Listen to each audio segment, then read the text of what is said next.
बाहेरून एकदम क्रिस्पी कुरकुरीत आणि आतून एकदम मऊ आणि चटपटीत संध्याकाळची चहाची वेळ असो किंवा सकाळच्या नाश्त्याची वेळ असो, अचानक आलेले पाहुणे असो किंवा मुलांचा छोटा टिफिन, जेव्हा काहीतरी हेल्दी आणि टेस्टी खायची इच्छा होईल तेव्हा बनवा हा अप्रतिम पदार्थ, प्रोटीनने भरपूर आणि चवीला एकदम नंबर 1।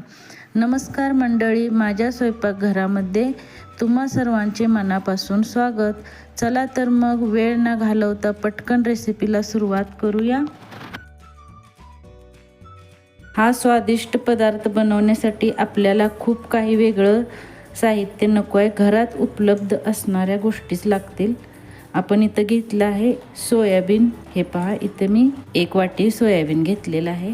इथे मी आता एका बाउलमध्ये पाणी चढवलेलं आहे, थोडंसं नमक घालायचं आहे, त्याने आपण जे सोयाबीन उकळवून घेणार आहोत त्याला स्वाद खूप छान येईल। सोयाबीन घालून घेऊया।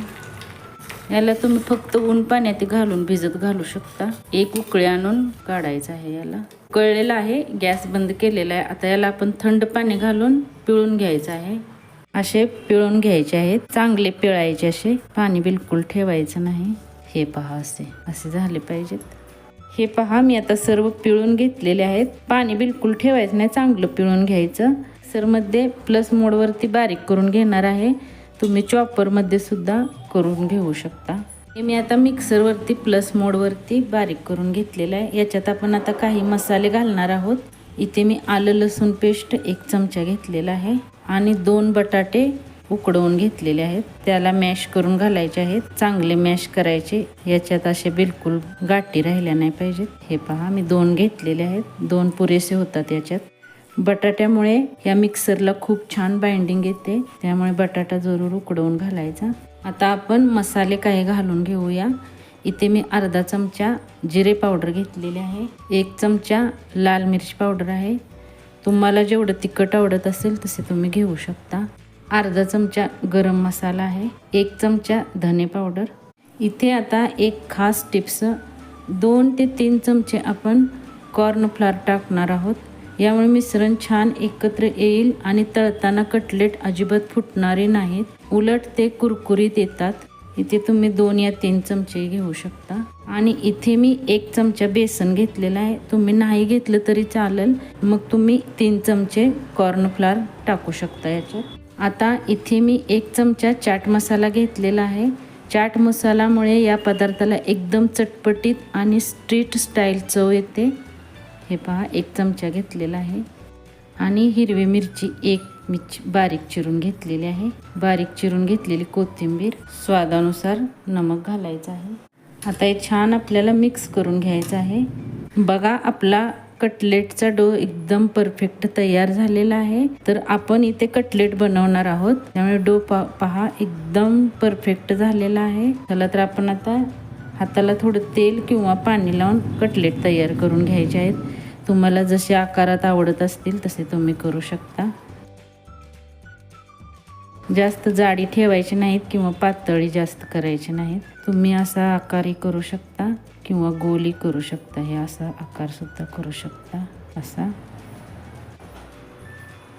किंवा तुम्ही गोली असं करू शकता किंवा अंडे आकारातही करू शकता, असे आकारही तुम्ही करू शकता। हे पहा, किंवा गोली करू शकता, जसं आवडेल तसं तुम्ही करू शकता। चला तर आपण हे सर्व आता बनवून घेऊया।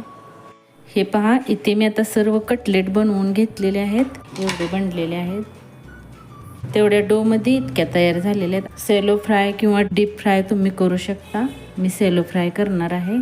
इथे आता मी नॉनस्टिकचा तवा चढवलेला आहे, तुम्ही पॅनही घेऊ शकता। थोडंसं तेल घातलेलं आहे, इथे मी तेल 3 ते 4 चमचे घातलेलं आहे। हे सर्व आता अशा घालून घ्यायचे आहेत।